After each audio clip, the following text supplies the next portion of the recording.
Hey, this is Glendon, and welcome to the next phase of the boot camp. I'm going to switch it up a little bit, and if you remember, I did say there would be homework and activities. There's been a little bit of that, but I've really been taking it easy on you. So it's time to crank up the intensity. We're going to discuss a lot of things that were in the materials that you were emailed, plus much, much more.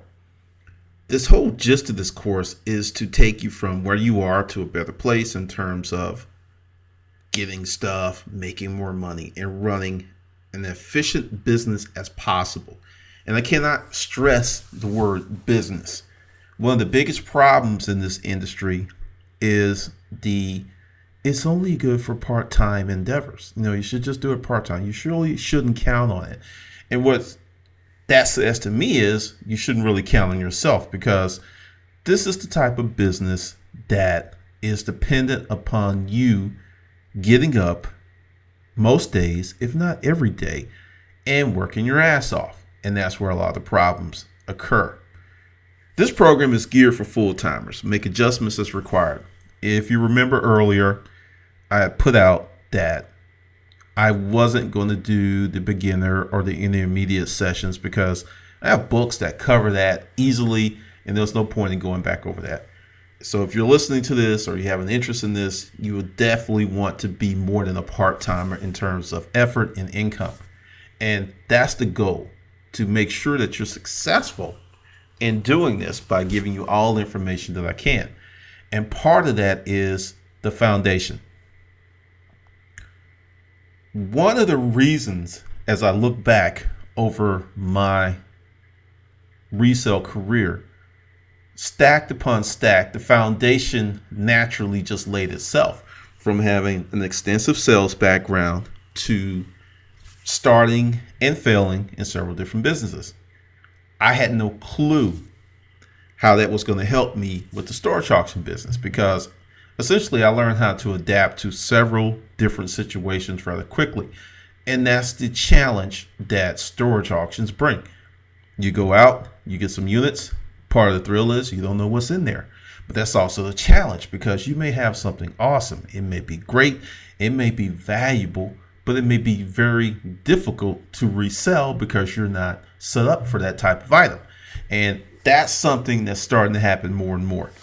I think we're at the point where casual interest is going to dissipate. Still going to be pretty strong. This fall is going to really test it out. But going forward after that into next summer, this thing is going to be pretty much watered down, and the opportunities are going to be staggering for those who stick around, because people really just don't want to work that hard. And when you have a system, it's not as difficult as you would think.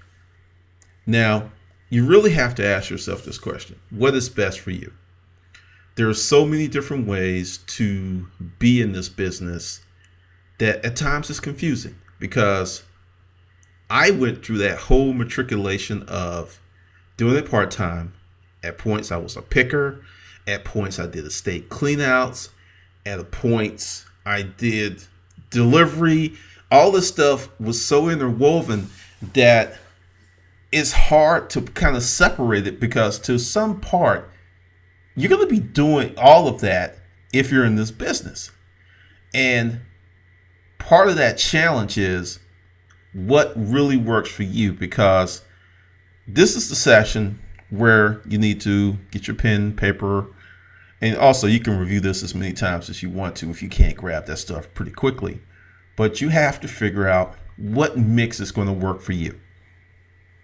You have storage auctions, you have picking, you have Craigslist, wholesale buyouts, estate buyouts, and haul-off service. At some point, all of those elements were part of my business, with a heavy concentration on storage auctions. Well, say you're in a small town and there are not that many storage auctions.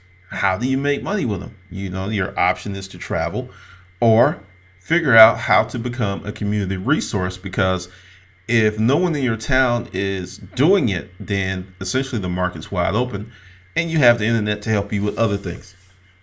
So this is a kind of a vetting process. First thing you're going to do is figure out the viability of storage auctions. Like I say, if you're in a small town with few to none, you already know what it is. I have a lot of people, from Canada or people from other countries, and they're like, hey, I really would like to get into it, but they don't have any. And I was like, well, it's pretty much been solved for you. Next, with picking. Now, picking is something that can be done pretty much anywhere. However, part of the picking conundrum is eBay. If you're in Timbuktu and you're picking and you're selling a lot of stuff on eBay, you got a whole nother challenge right there. But sometimes you have to work with what you have where you are. So if storage auctions aren't really kicking in your area, picking may be the way to go. Let's talk about Craigslist. Craigslist, to me, is one of the best things to ever come to this planet Earth. You can make money, you can find inventory, and I'm going to devote quite a bit of time to Craigslist because if you're willing to work it, and understand, it will be frustrating at times, you could make a living just strictly from Craigslist, but you will be living on Craigslist. This isn't a type of endeavor where you can do it for an hour a day. Now, you can do it for an hour a day and make some money. But if you want to make, let's put a number out there, 2, 3, 4 grand a month, you'll be living on there every day, 7 days a week. And the reason is this: you never know when an opportunity that has your name on it pops up. That's why you have to be super, super vigilant. Craigslist has made it extremely challenging to troll and crawl their site and to automate their site. For some reason, the scammers are pretty good at, sending you bogus emails and stuff. And even to a degree, they're pretty much frustrated with Craigslist. That's great if you like Craigslist, but it sucks if you're trying to sell and market on Craigslist. Part of the challenge is, and once again, this is another inventory deal, you have to ask yourself, what are you really good at? What do you know a lot about? What do you have an extensive knowledge of? I mean, these are things that will help you be really successful with Craigslist. I'll give you an example. For a while, I had this fascination with Mac computers. But being the deal hound that I am, I didn't really want to get a new one. So I went on Craigslist, and over the course of a week, I became a Apple expert. I knew that if the computer was less than a year old, it had a warranty on it. And for $169, I could extend that warranty, which gave me another 2 years of extra protection on a used item. That's pretty freaking rare to be able to flip something like that. And I searched, and I bought my first 2 Macs off of Craigslist. Both had warranties, and both were in great condition, came with the warranty, software, and everything. Now, it took me 3 weeks to get them because I would, every day someone lists one on there and you go down the rabbit trail. And it's not really something you want to have in your house, or it's a little beat up, or there's something. There was something. But I was able to save pretty much now $1,500. And this is the beauty. If you really master this, not only did I save money, but when I sold them, because I kept them clean, I knew how to present them, I sold them for exactly what I paid for both of them. Did you hear what I just said? I used these computers for 6 months, then I turned around and sold them because Apple came out with more powerful computers that were slated for video production. Essentially, if you're not doing a lot of video, you don't need the i7 chip. But if you're doing a lot of video, it makes a world of difference. But essentially, even if you don't know about a certain thing, you can learn in a matter of days or weeks by just applying yourself. So that's a serious way that you can make money with Craigslist. There's so many categories. There's so many things. There's collectibles. There's books. It's just you have to pick something. one of the problems that people experience that I see is they can't pick anything. They're trying to like whatever's the best opportunity at the right time, I'm going to jump on it, which kind of doesn't work out if you have no experience and nothing. I mean, one of my uncles said that everybody needs to be good in something. I don't care what it is. And I do believe that, especially in this business. I don't care if you're good at records. I don't care if you're good at books, but you need to have something that you're an expert in, that you've devoted more than just a few hours of your time to learn about, because it can pay off. Now, wholesale buyouts, I'm going to lump some other stuff into that. There's the liquidation sales. There are essentially Best Buy returns. These things, they're out there. It's good that you can get some very nice stuff. Usually, the way that I understand it, I never did it. I looked into it. I didn't like the terms, because essentially you're going to buy a bunch of junk and you're going to have a few items that are salvageable to make money. I didn't like that, so I left it alone. But for those of you who really want to jump into it, it is an option. Now, this is the tricky one. Haul-off service. Frequently, when I would go out to do an estate buyout, because these two are kind of together for me, one of the ways to close the deal was to solve some of their pain. And sometimes, just to keep my guys working, I would go out and set up a few cleanouts, even though that was not our business, but there wasn't a lot going on with auctions. And I wanted to, when you get good help, you have to do what you have to do to keep them around, because no one's just going to be standing around waiting for you to call if they can't pay their bills. They're going to take the first viable opportunity. Well, I came up with this, and this went on for about 7 months, putting that up on Craigslist. We'll haul off anything, and really, really cheap, because the game was to get stuff. And we just tell them, it's like, if you got some junk, we'll haul it off. However, if you have something kind of nice that we can resell, if you make that part of the mix, we can come get it. And some people were like, no. And then there were some folks who was like, I got a room full of furniture I don't really want, but I want that stuff out my basement. Room full of furniture, bedroom set, Shivo mirror, some other nice stuff that made it a doable deal. The thing is, in this business, you have to be very creative and you have to think outside of the box. You must be able to essentially make something out of nothing, because of the way that you're looking at the angle, the way that you're judging the situation. Because there was this time when I worked for Rent a Crate, we had run out of crates. And I started panicking, and I called headquarters. I was like, we need more crates. We got these orders. And then Karen, she was one of the owners. She said, oh, no worries. We're just going to sweat the crates. And I'm just like, what the hell are you talking about? And essentially called Chris. He was the truck guy. And everyone that was finished with their crates, we'll just go by, pick them up. Next thing you know, in the morning, the truck was full and was able to go out and fulfill the orders. And really, those crates never came back to the warehouse. And both the owners sat me down and said, look, as long as those crates are out there, they're making money. When they're in the warehouse, they really are just in the warehouse costing us money. And it just taught me how to look at an opportunity objectively.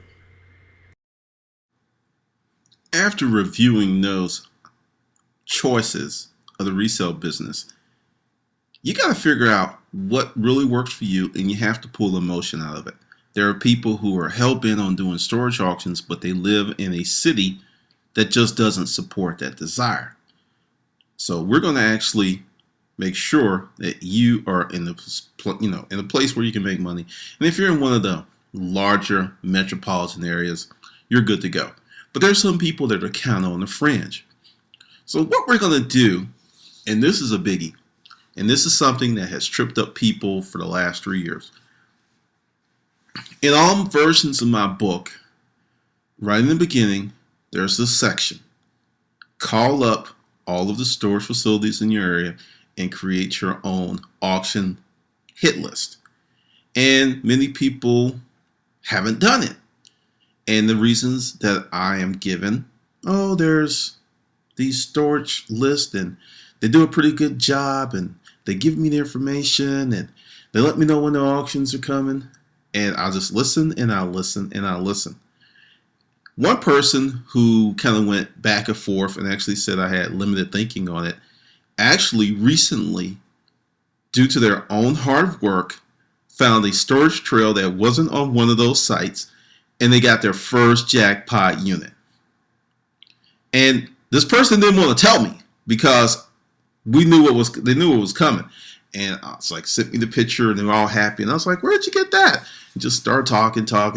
And I was like, and it hit me. It's like, you actually did here in year 2 what you were supposed to do in year 1, and you found a place that wasn't heavily hit, and you got this jackpot unit. And they were like, yeah. You're not going to hit every month, but by going out there, doing your own hard work, it is hard work. It's unforgiving. It's very challenging.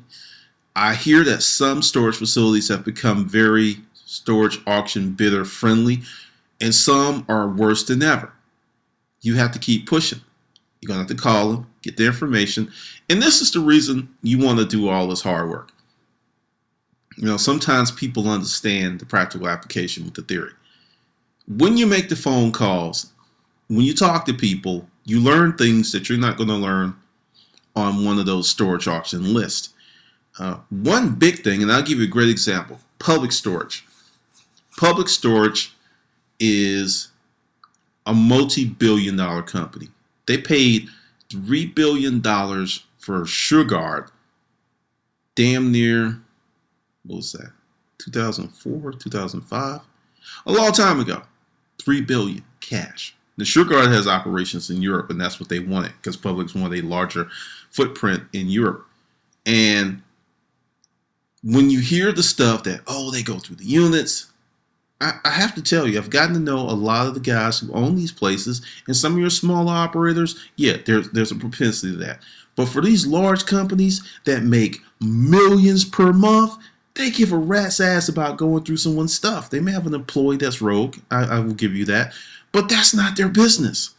Now with Publix, one of the things you will learn if you do your hard work is they run through district managers and managers, because they recruit people from various retail backgrounds who are not really accustomed to all the hard work, because the public storage system is challenging. These managers have a lot that they have to do, which is one of the reasons there's so many errors. But if you don't do that research and talk to people and build relationships, you'll never know this, that every time that the manager changes, i.e. property manager or district manager, the auctions are going to get messed up. And that's not a bad thing. I'll give you an example. Betty, she had the public storage location in Stone Mountain. For years, there was never anything there. Then one day she retired. For the next 14 months straight, awesome stuff came out that property. See, Betty was a very sweet and kind elderly lady. And she didn't think it was proper for folks to lose their stuff. So she did everything in her freaking power to make sure it didn't happen. Do you understand what I'm telling you? And for a long time, the word was out that property never had anything. For months. It was just 4 of us. For months.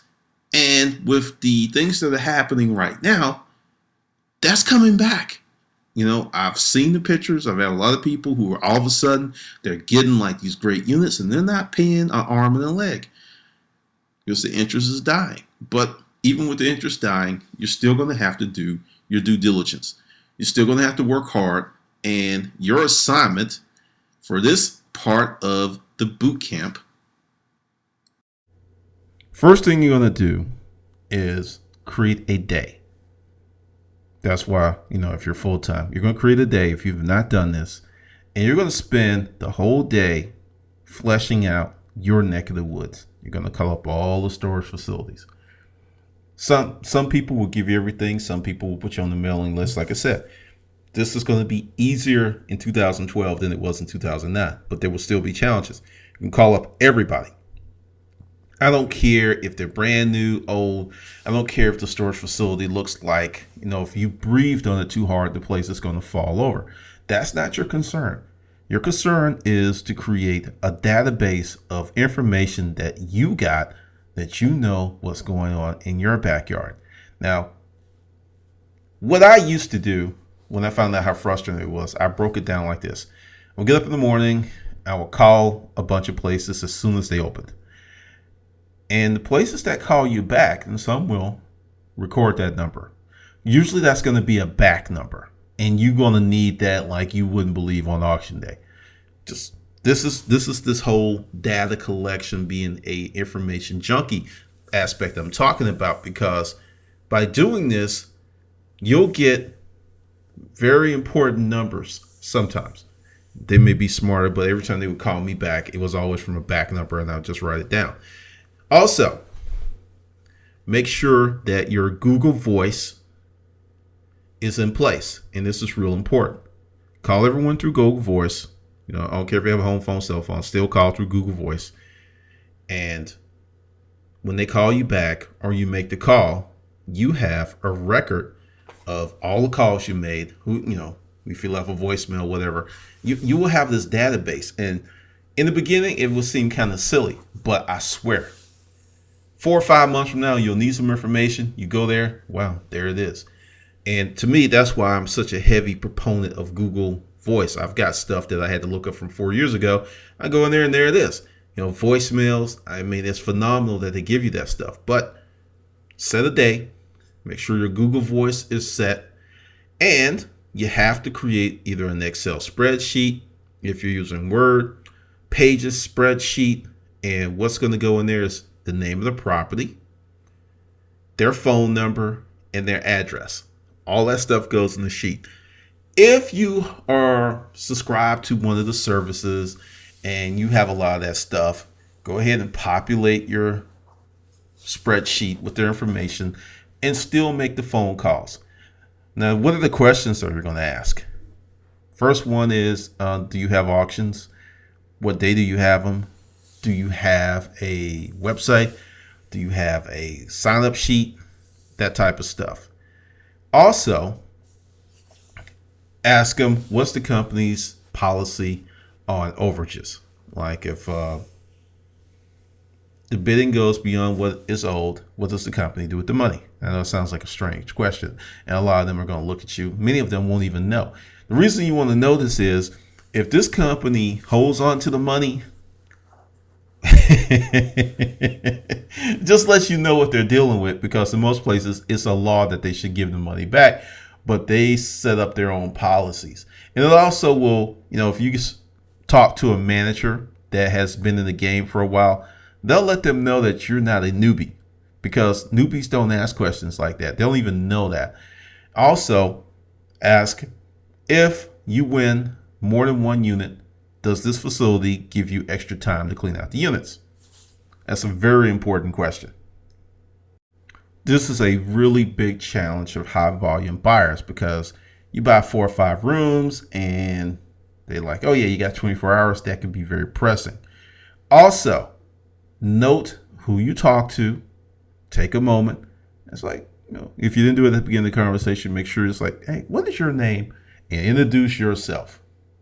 Because if you go to that auction and you recognize the person, it's like, hey, you're so-and-so, and yeah, thanks for the information you gave me. You've built yourself a little bit of goodwill with some managers. Some managers, they don't really care. They just want to go home, earn their money. And there's other ones that will look out for you if you treat them like people. It is one of the most thankless, low-paying jobs there is. Essentially, some of these managers live on property. They're never really off.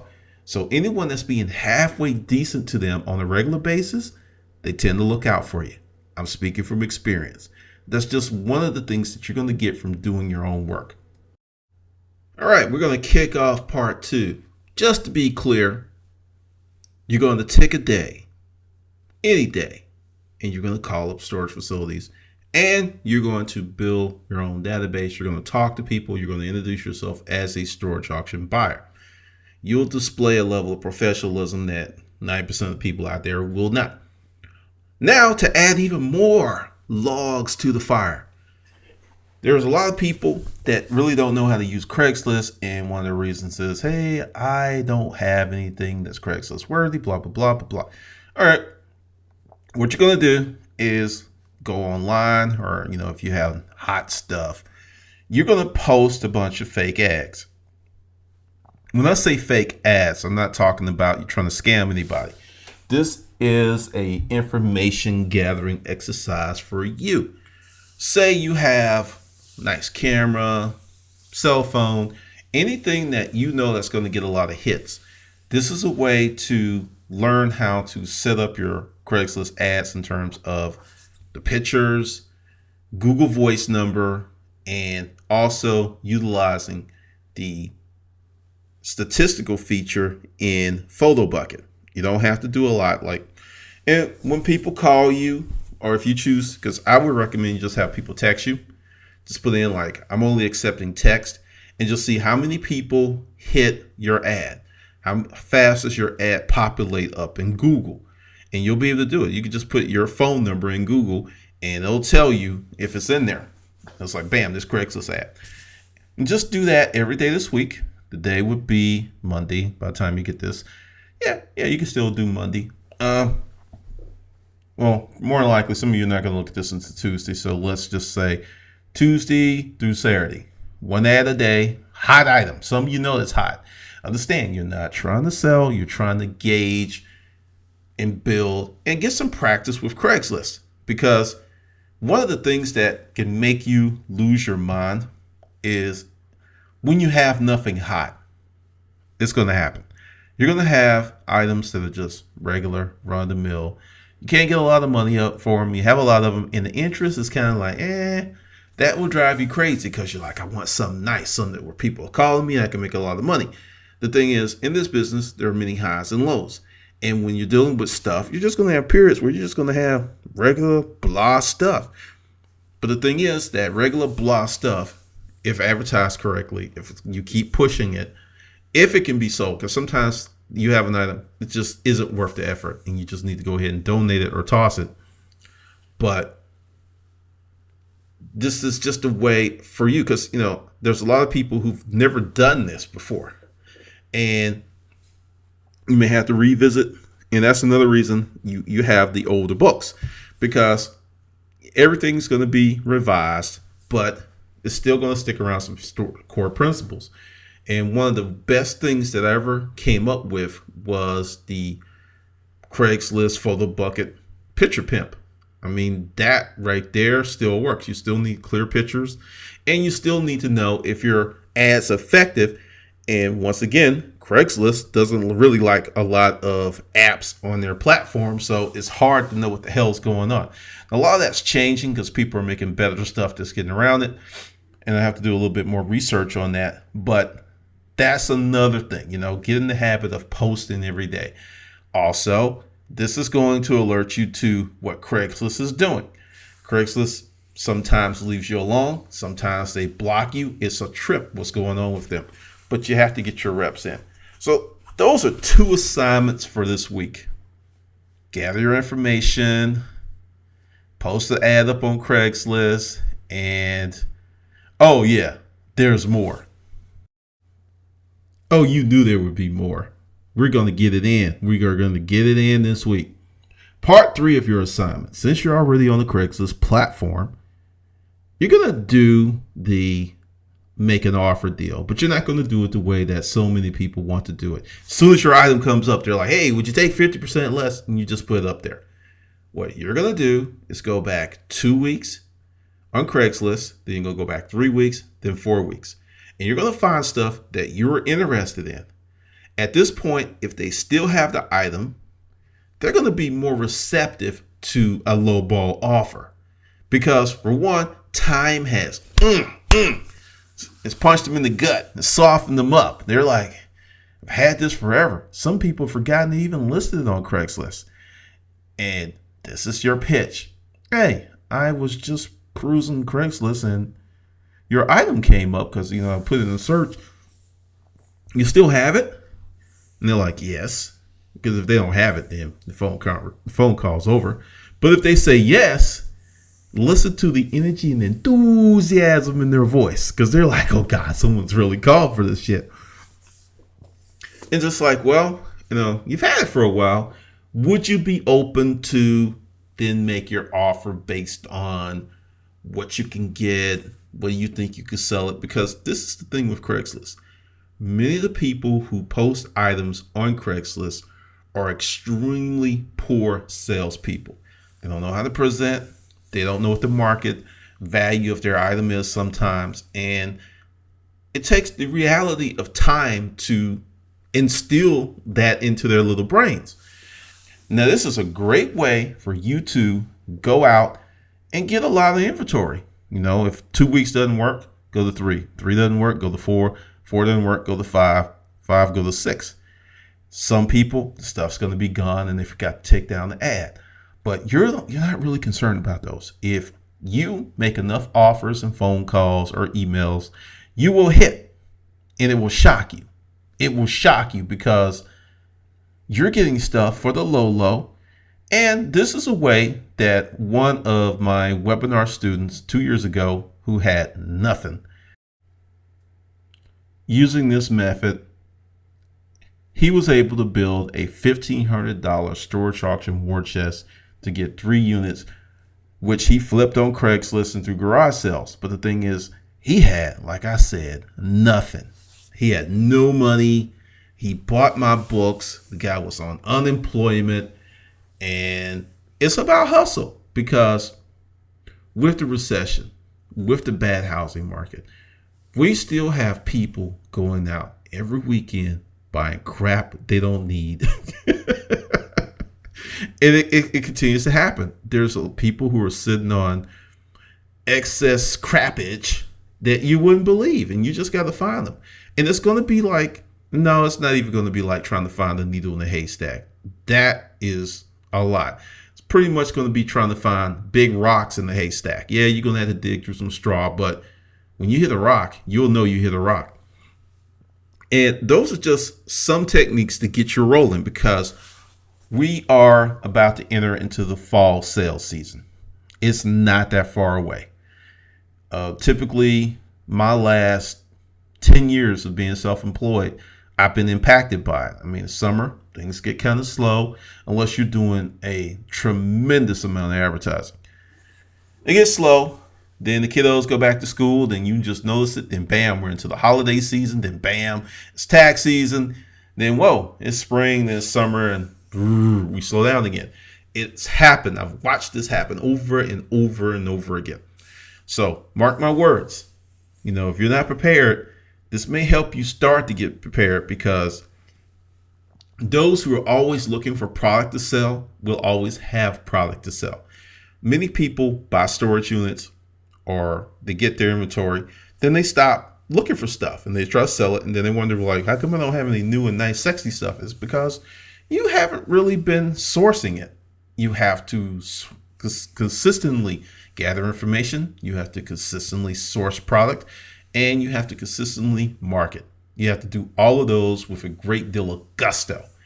And that's one of the things that I learned as a salesman, because if you're a salesperson, but you're good at presentation, but you suck at closing, you're wasting your time. But if you're great at closing, you're great at presentation, but your prospecting skills are none, you'll never get in the door. I mean, it's just amazing. Some companies take individuals and put them together in teams just because of those talent levels.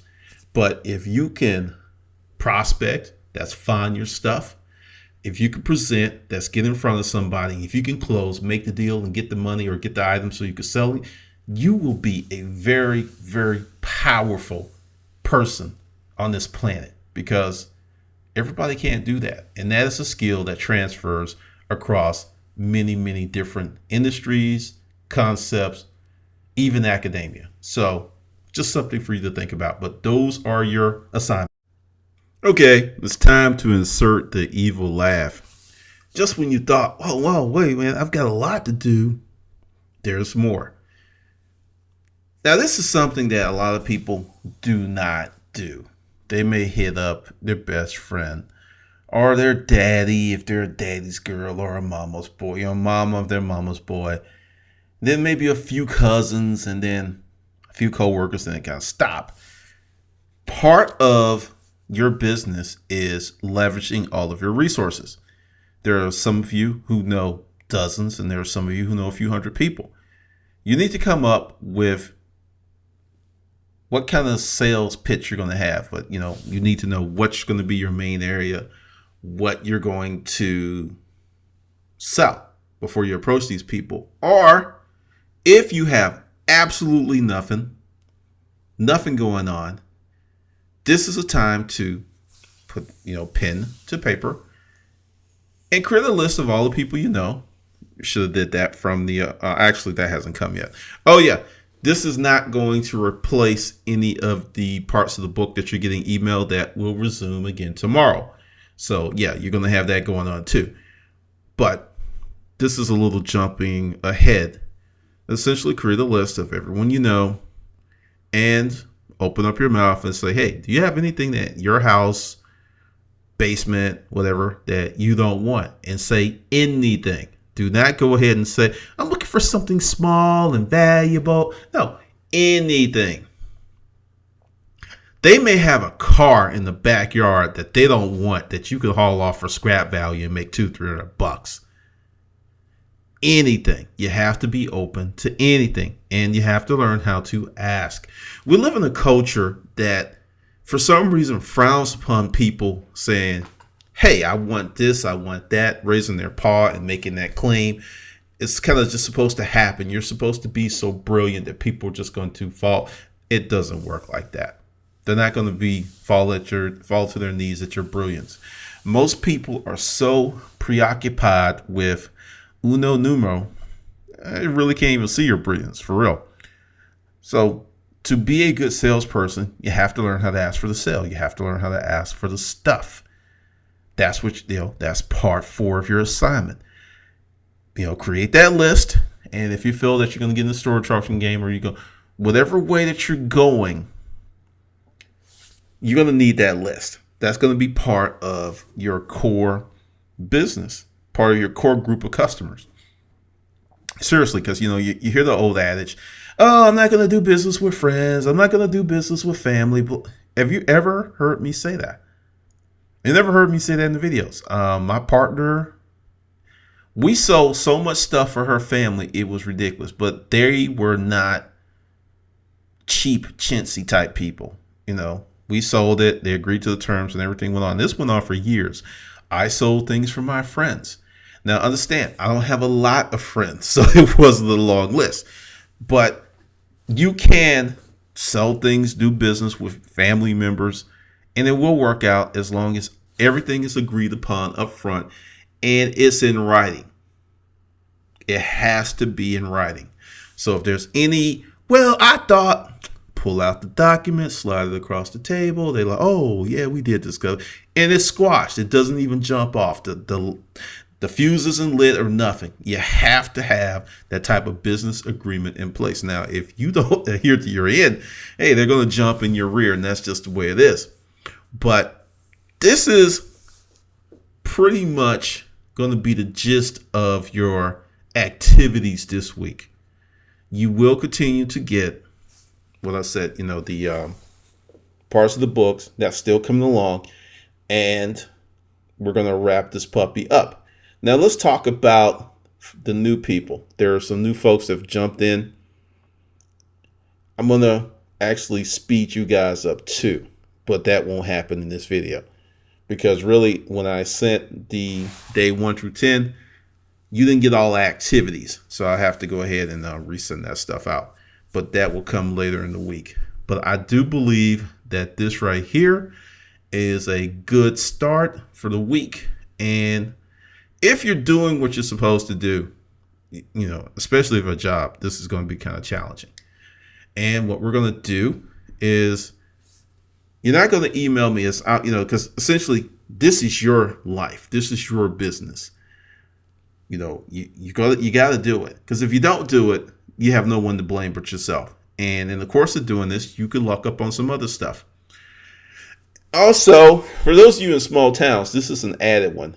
Some of the storage facilities might work with you in terms of just coming to haul the stuff off, Public storage will not work with you unless you have X amount of liability insurance, you're incorporated, and no, they're not going to work with you. But the smaller companies will. So that might be, you might be that inside guy. But the thing is, you got to take everything. You just can't go in there and pull out what you want, then leave the rest. That's the problem. And that's the thing that many people want to seem to find, that utopia, but it doesn't exist. Okay, well, like I said, these things are not going to be that long. Definitely going to keep them shorter. And that wraps up session 1. There will be another one before Monday. It might be Sunday or Monday. It might be Saturday or Sunday, but there will be another one. And since they're going to be through, I'm going to just put this one up on YouTube and you can view it at your leisure. That won't be the thing. But I will stick with the original concept of just Monday through Friday.